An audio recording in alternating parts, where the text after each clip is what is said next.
Good afternoon, everybody. How are you? I hope you are healthy and fine at your places and enjoying the incoming festival of Raksha Bandhan. जो भी आपका आने वाला जो रक्षा बंधन का जो फेस्टिवल है उसको आप अच्छे से एंजॉय करें. After this, as per you know that today we will be start a new chapter from geography, chapter number 4, agriculture. Okay. In the agriculture आप सभी जानते हो ना एग्रीकल्चर का मतलब क्या होता है. जो हमारा खेती से रिलेटिव जो भी काम होता है जिसमें हम फार्मिंग करते हैं, जो भी राइजिंग क्रॉपिंग वगैरह जो काम करते हैं वो एग्रीकल्चर कहलाता है. जैसा कि हम लोग सभी जानते हैं कि भारत का टोटल अगर हम एरियाज लेते हैं तो 2/3% यानी 70% ऑफ पॉपुलेशन जो है वो एग्रीकल्चर के काम में ही लगी हुई है. इसीलिए हमारे भारत को जो है वो गांव का देश कहा जाता है. यानी 70% जो पॉपुलेशन है इंडिया की उनका मेन ऑक्यूपेशन जो है वो एग्रीकल्चर है. आ रही है बात समझ में कि ये बहुत यानी टोटल पॉपुलेशन का 70% ऐसे ही हमारी पॉपुलेशन है जो खेती बाड़ी के काम में अपना समय निकालते हैं और वही उनका ऑक्यूपेशन होता है. Let us we will be start the science and art of cultivation on the soil, a rising crop and the rearing livestock known as agriculture or farming. ये कहता है कि जो साइंस है, विज्ञान जो है, आर्ट ऑफ कल्टीवेशन जो हम जुताई करते हैं उसकी जो कला है, जो हम मिट्टी के अंदर राइज करते हैं क्रॉप करने के लिए, ये सभी जो काम होते हैं वो एग्रीकल्चर और फार्मिंग कहलाते हैं. Agriculture is an economic activity. ये जो खेती होती है ये एक वाणिज्यिक एक्टिविटी होती है. वाणिज्यिक एक्टिविटी कैसे होती है कि हमारा प्रोडक्ट जो है वो उगता है, उगने के बाद में उसकी कटाई होती है, कटने के बाद में ये मार्केट में नंबर ऑफ पॉपुलेशन के यूजेस के लिए मार्केट में जाता है और वहां लोग इसको खरीदते और बेचते हैं. खरीदने और बेचने से मार्केट बनता है और वहीं से ये कमर्शियल फैक्टर के अंदर एक्टिविटी के अंदर चला जाता है. ऐसा थोड़ी होता है कि फार्मर जो है जो भी हमारी जो क्रॉप होती है उसको घर में दबा के रखते हैं. नहीं, अगर वो ग्रेन उगा रहे, वो कोई अनाज उगाते हैं, फल उगाते हैं, सब्जियां उगाते हैं तो उनको बेचने के लिए वो मार्केट के अंदर लेकर के आते हैं. जो हमारे ग्रेन होती है यानी जो जैसे गेहूं है, चना है, मूंग है, उड़द और जो अपन कहते हैं बार्लीज वगैरह है, मैज है, राइस है, ये सब ऐसे फार्मिंग क्रॉप्स होती हैं जिसे हम कॉमर्शियल क्रॉप्स भी कहते हैं. इनसे सबसे बड़ा जैसे सरसों है, चना है, ये सारी चीजें, सोयाबीन है, ये कॉमर्शियल फैक्टर्स में चली जाती हैं. आगे बात समझ में. अब इस सीरीज के अंदर देखिए ये जो हमारा एग्रीकल्चर होता है अगर हम इसको पढ़ने के लिए अगर हम देखें, अगर ब्लैक बोर्ड अगर व्हाइट बोर्ड पे सही नहीं दिखाई दे रहा है दरअसल यहाँ मैंने जो पहला फर्स्ट पॉइंट जो है वो लिखा है प्राइमरी एक्टिविटी. यानी इसका मतलब होता है प्राथमिक गतिविधि. यानी एग्रीकल्चर के अंदर प्राइमरी एक्टिविटी क्या होती है. देखिए एन एक्टिविटी विच इज, देखिए इस चैप्टर को आपको बहुत ही ध्यान से सुनना है. उसका रीजन है कि ये सेम चैप्टर आपको 10th क्लास में मिलेगा जियोग्राफी में, चैप्टर 4 एग्रीकल्चर, चैप्टर 3 एग्रीकल्चर के नाम से, जिसका कुछ पार्ट आप अभी पढ़ोगे. और जैसे प्राइमरी एक्टिविटी है, सेकेंडरी एक्टिविटी है, टर्टरी एक्टिविटी है, इन सभी एक्टिविटी को 10th में जाके आपको ब्रॉड लेवल पे पढ़ना है. जब आपको ये सब समझ में आएंगे तब आप 10th लेवल में उस चीज को समझने के लिए एबल होंगे. तो ये चैप्टर आपका इंपॉर्टेंट है. प्राइमरी एक्टिविटी जैसा कि मैंने बताया कि प्राथमिक गतिविधि.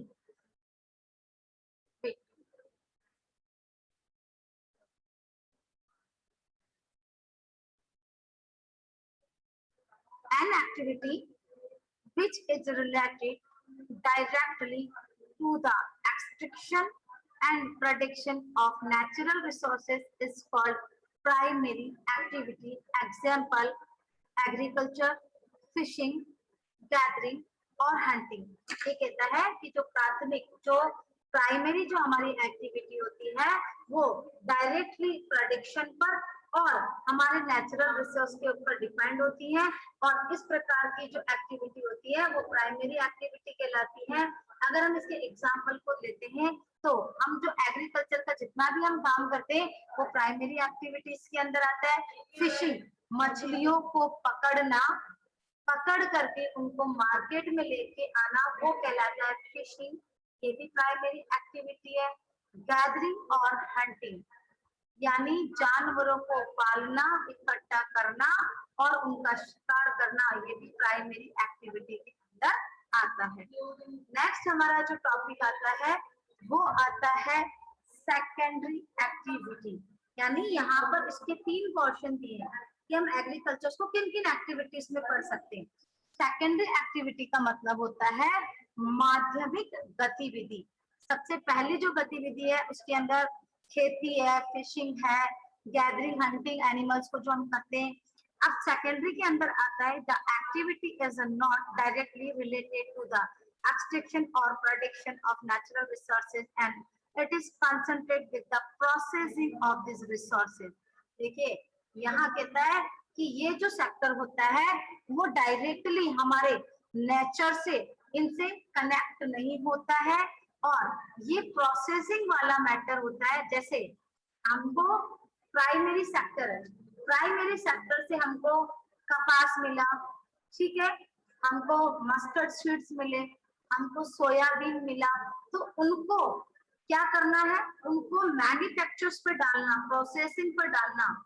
जैसे मस्टर्ड सीड को प्रोसेस पर डालकर उसका ऑयल निकालना, कॉटन, कॉटन को प्रोसेसिंग पे डाल करके उससे कपड़ा बुनना, ये सारी जो थिंग्स होती है वो सेकेंडरी एक्टिविटीज के अंदर जाती है। आया समझ में आप लोगों को कि फर्स्ट एक्टिविटी और सेकंड एक्टिविटी। पहली के अंदर तो प्रोडक्शन को हम ग्रो करेंगे, सेकंड के अंदर हम उसको प्रोसेस पर डालेंगे।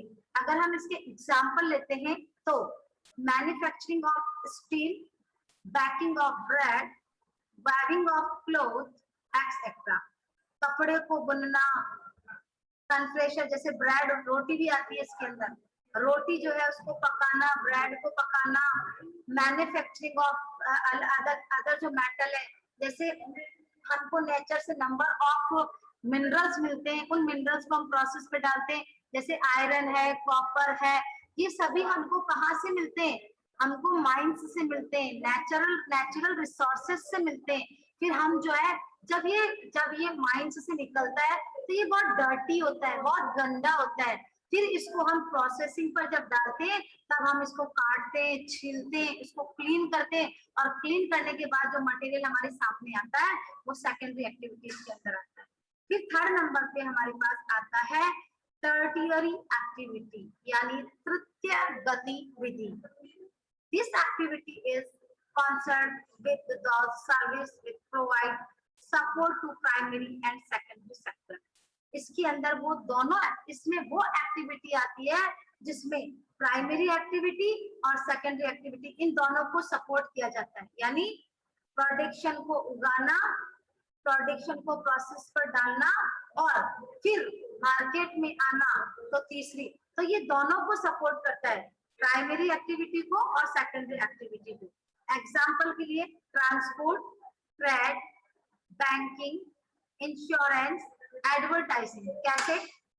देखिए हमने कॉटन को प्रोसेस पर डाला, हमने वहां से कपड़ा बुना, ठीक है, कपड़ा बुन करके वो रेडी हो गया।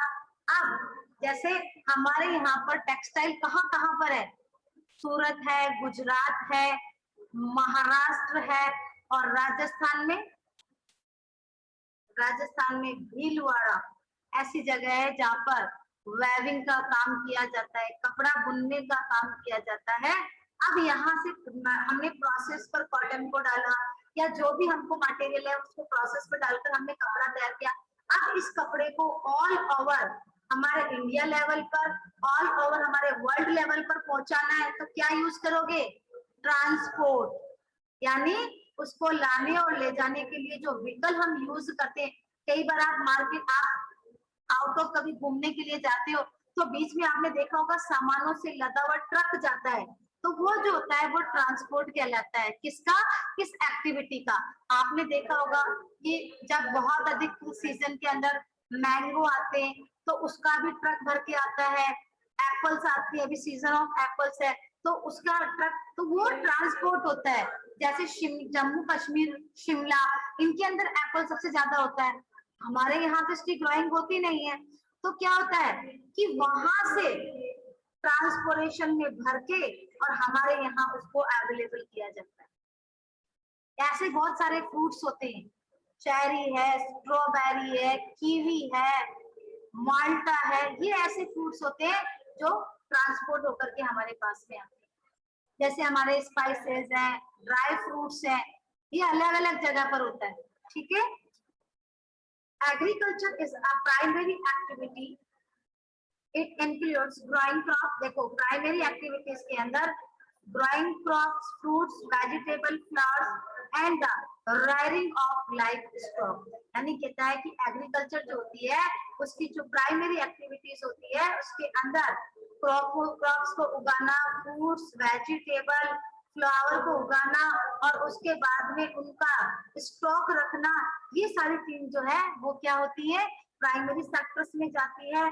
इन द वर्ल्ड, भारत के पूरे संसार के अंदर 50% ऑफ पर्सन यानी 50% जो लोग हैं are depend on agriculture activity. यानी ये जो एग्रीकल्चर एक्टिविटी होती है पूरे संसार की बात कर रही हूँ मैं, ऑल ओवर जो वर्ल्ड है उसका 50% रेशियो जो है वो एग्रीकल्चर एक्टिविटीज के अंदर लगा हुआ है। 2/3 of Indian population depend on agriculture. और भारत के अंदर 2/3 यानी 70% हिस्सा जो है वो एग्रीकल्चर में इन्वॉल्व है। The land on which the crops are grown is known arable land. जिस लैंड के ऊपर क्रॉप उगाना पॉसिबल होता है उस प्रकार के लैंड को बोलते हैं arable land. Agriculture practices require favorable conditions like suitable topography of soil and climate condition.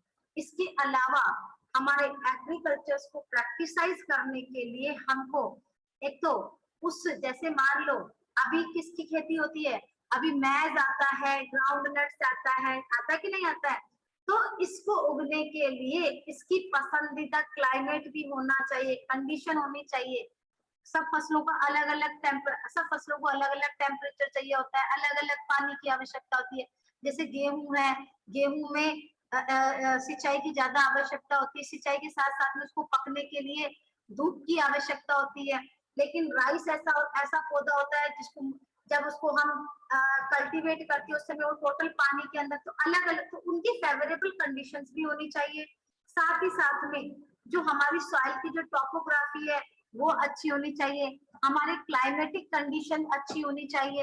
ये सारी चीजें जो होती हैं वो एग्रीकल्चर के लिए डिपेंड होती है। फिर आता है फार्म सिस्टम।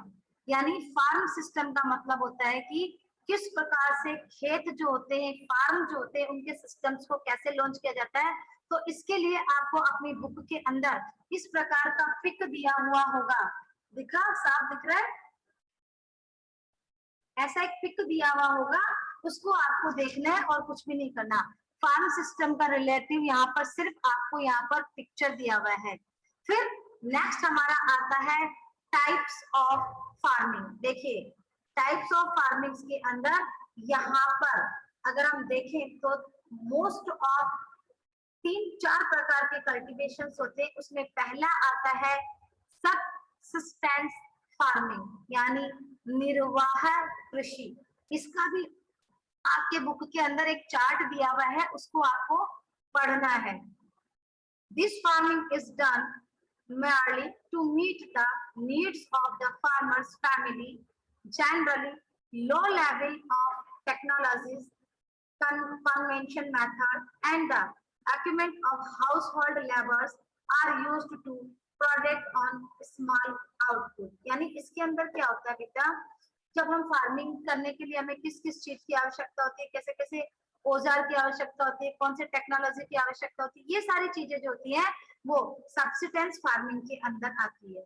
फिर टाइप्स ऑफ फार्मिंग के अंदर हमारा जो सेकंड पॉइंट होता है वो है इंटेंसिव सब्सिस्टेंस, एग्रीकल्चर यानी गहन निर्वाह कृषि, simple tool and the whose labor are used, यानी यहाँ पर बहुत ही सिंपलेस्ट टाइप के, जैसे खोदने के लिए, आ रही बात समझ में, खोदने के लिए, ग्रेडिंग करने के लिए, फसल को काटने के लिए जो छोटे छोटे औजार, और whose labor लंबी संख्या में, बड़ी मात्रा में जो लेबर की आवश्यकता होती है, उसमें फार्मर के द्वारा जब कल्टीवेशन किया जाता है, इसमें क्या होता है, छोटे छोटे लैंड पर, छोटे छोटे प्लॉट पर जब खेती और क्रॉप को उगाया जाता है, तब वो जो इंटेंसिव सब्सटेंस के अंदर आता है, और इसमें भी फेवरेबल क्लाइमेटिक कंडीशन होना चाहिए, यानी जो भी हम फसल उगा रहे हैं उसके कौन सा क्लाइमेट उसके लिए जरूरत होता है, वैसा क्लाइमेट कंडीशन होना चाहिए, इरिगेशन की होनी चाहिए, सनलाइट होना चाहिए, फर्टाइल होना चाहिए। अब इसी के अंदर हमारी जो सॉइल है वो भी फर्टाइल होनी चाहिए। अब इसमें क्या होता है, ये जो इंटेंसिव जो सब्सिस्टेंस एग्रीकल्चर होता है, उसमें rice is the main crop of followed by wheat, maize, pulses and the oil seed. इसके अंदर चावल है, गेहूं है, मक्का है, पल्सेस जिसमें सारी दालें आ गई, ऑयल शीड्स वैसे सीड जिनसे ऑयल निकलता हो, जैसे मस्टर्ड, सोयाबीन, आ रही बात समझ में, ग्राउंड नट्स, ये बहुत सारी ऐसी थिंग्स होती है जिनसे ऑयल होता है, ये सारे प्रोडक्ट जो है वो इसके अंदर आते हैं। और this farming is prevalent in the thickly populated areas and monsoon region of south east और ईस्ट एशिया। फिर नेक्स्ट आती है हमारी प्राइमेटिव सब्सिस्टेंस एग्रीकल्चर, जिसको हम बोलते हैं आदि निर्वाह कृषि। ये क्या होता है, ये एक प्रकार की शिफ्टिंग कल्टीवेशन होती है। शिफ्टिंग कल्टीवेशन का मतलब होता है स्थानांतरण खेती। This cultivation as practised in ethically forested, ये जंगली एरियाज जो होते हैं उनके अंदर तैयार की जाने वाली फसलें होती है, जिसमें अमेज़न का बेसिन होता है, tropical Africa, parts of south east Asia, north east India, ये ऐसे अलग अलग प्रकार के जंगल जो होते हैं, जो बेसिन होते हैं, वहां इनको की जाती है। These are the areas heavy rainfall, और ऐसे एरियाज जहां पर हैवी रेनफॉल होती है and the quick regeneration of the vegetation, और जो मोटे गद्देदार टाइप की जो वेजिटेशन होती है वो भी यहाँ पर जो है इंक्रीज की जाती है।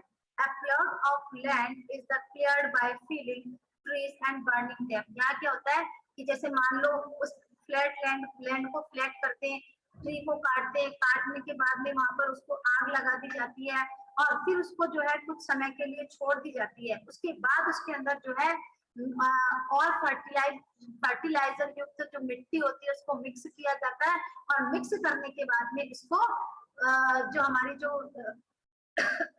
एग्रीकल्चर प्रोडक्ट को जो हम उगाते हैं उसके लिए तैयार किया जाता है। इसमें मोस्ट ऑफ मेज है, सुन रहे हो आप लोग ध्यान से, मेज है, याम है, पोटैटोज है, ऐसी थिंग्स को यहाँ उगाया जाता है। याम यहाँ अरबी है, जिसको आप अरबी बोलते हो, जो अभी सीजन में आप खा रहे हो, ब्राउन ब्राउन सी आती है जिसकी सब्जी बनती है, आप खाते भी हो, याम का मतलब यहाँ अरबी है। उसके अलावा ये जो कृषि होती है, इस टाइप की जो शिफ्टिंग कल्टीवेशन जो होती है उसको झूमिंग कृषि भी कहते हैं, और अलग अलग एरियाज पर, अलग अलग जगह पर इनका अलग अलग नाम होता है। ब्राजील में अलग होता है, देखिए वैसे तो इसको झूमिंग कृषि कहते हैं, लेकिन नॉर्थ ईस्ट इंडिया में इसको मिल्पा बोलते हैं, रोको इन ब्राजील, ठीक है, एंड लेडेन इज मलेशिया। अलग अलग जगहों पर अलग अलग नाम से इनको इंट्रोड्यूस किया जाता है। This is class of primitive substances agriculture. This cultivation is also known as slash and burn. और इस प्रकार की जो खेती है उसका दूसरा नाम जो है वो है स्लैश एंड बर्न एक्टिविटी यानी कल्टीवेशन। आज के लिए इतना काफी है। So here I am going to end this meeting. We will be meet next meeting with next topic. Okay? No any problem. जब भी कोई queries होगी, then we will be discuss the end of chapter. Thank you everybody.